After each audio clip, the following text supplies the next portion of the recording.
Brandon Moss sent from the Oakland A's to the Cleveland Indians. The 31-year-old slugger coming off an all-star season last year as an Oakland A, 25 home runs. He's hit 55 over the last 2 years, taking his services to the lake in exchange for infielder Joey Wendle. That's what Cleveland gave up to land a all-star slugger.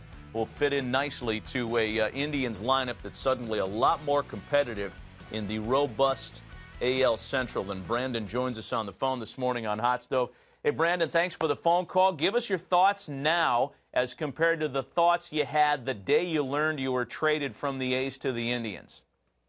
I'm definitely looking forward to it. You know, when I found out, I was excited just because, you know, I knew the quality of the team that I was going to. Obviously, anytime you're traded, when you get traded, really what's on your mind is the guys you're leaving behind. I had still have a lot of really good friends over there. I love playing with those guys. And, you know, even though I'm a little bit older than some of those guys, we kind of came up together at the same time and did some special things. So I was, you know, when it all happens, you're kind of thinking about them and you're going to miss them. But honestly, now I'm just excited and looking forward to this opportunity with the Indians to be a part of that lineup and part of that team. It's a really good team, and you know, they've been doing kind of the same things that the A's were doing the past 3 years, which is having a core group come together and to be able to be a part of that. I'm excited about it. Hey, Brandon, it's Harold here. Thanks for calling in. We really appreciate it, man. Thanks so much. Thanks for having me. Hey, my question for you, I know you had hip surgery, right? Am I correct with that? So yes, how you feeling? And did the Indians inquire about that before the trade?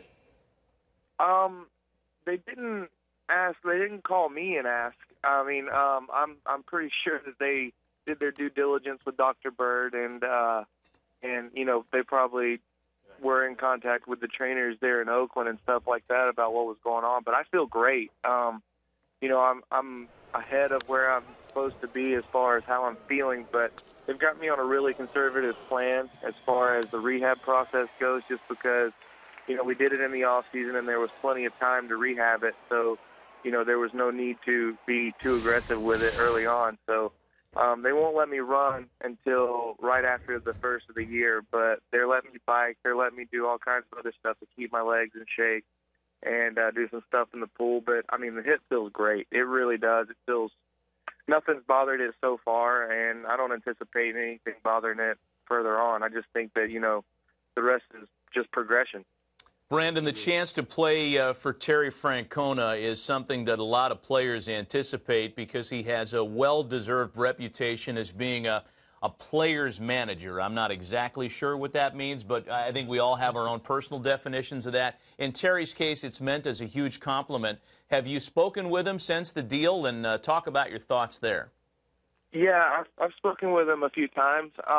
You know, I played with him a little bit in 2007 and 2008 when I was with the Red Sox. Oh, that's right. He was there. Yeah. And I loved him. And, you know, I don't think any of that's going to change. I think when it comes to him, what it means by being a player's manager is, you know, he's always in your corner. He's always up front with everything that's going to happen and everything that's going on. There's nothing being hidden, nothing going on behind the scenes that he's keeping from you. And, you know, he's always got that energy in that. He's always got that. You know, every day is a new day. Every day is a good day with him. And to be able to play for managers like that, I've been very blessed with that in my career. And I'm excited to go and play for him for sure. Hey, Brandon, I want to talk a little offense here. I mean, you've had some monster years the last couple seasons. Donaldson, we clearly watched. Even Coco had 20 home runs a couple years ago. I want to ask you about Chili Davis. How much of an impact did he have on you guys, and what did Chili teach? I know he's going to Boston. Oakland's going to miss him, but what did you learn from Chili?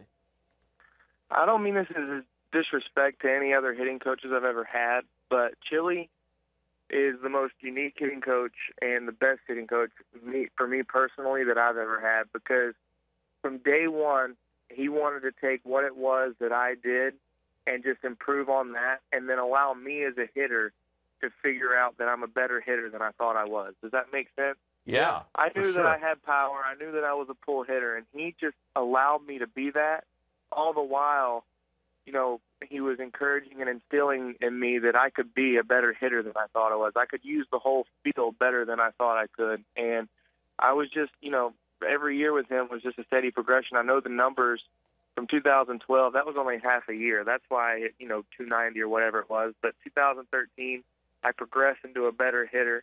And then last year, I was having a really good year until this whole hit thing really got out of control, and I just couldn't do anything. But Chili really took what it was that I did best and allowed me to become a good all-around hitter. And he's the only hitting coach I've ever had that didn't have a preconceived agenda of what it was that I needed to work on and what it was that I needed to quote-unquote fix. He just allowed me to be me. And when that's all you can ask as a player is just let me go and play my game. Let me do what it is that I do that got me here.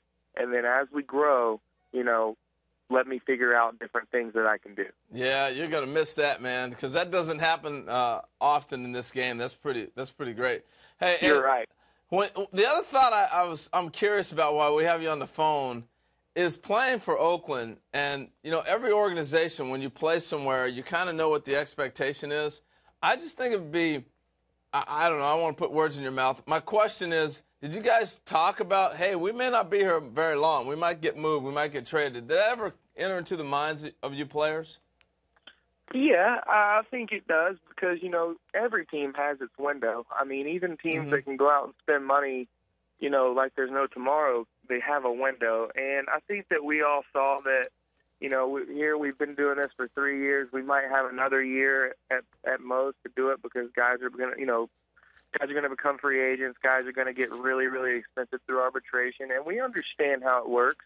Right. But at the same time, it was never a thing that hindered us. I know myself personally. I loved playing in Oakland. It's a tough ballpark to play in just because it's so big, but the fans are so unique. They're like football fans. They're rowdy. They're intimidating, and if you're a home player, they let you know that they're behind you. 10,000 there sounds like 25,000 somewhere else.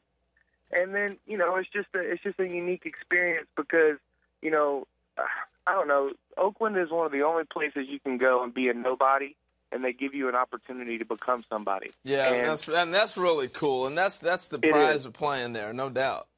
Yeah, no doubt. And there are not a lot of teams that would have taken a shot on a 28-year-old journeyman guy who had an opportunity in the big leagues before and done nothing with it, and then throwing him out there every day. And they pretty much did that to me. And anything that happens from there on, I pretty much owe to them because nobody else was giving me an opportunity at the time, Well, you look at those and you're grateful for that opportunity, no doubt. And we're happy on your behalf, Brandon, that things have worked out so well for you. I'm looking at the Indians' schedule. You guys open in Houston on Monday, April 6th, and then you'll play in Oakland at the end of July. I'm sure you're going to have a lot of people turning out to welcome you back, and you'll be greeted as you should when you go back to Oakland. So congrats on the change of scenery for you and the big opportunity to come. Enjoy the rest of the holiday season. Brandon, thanks again for the visit.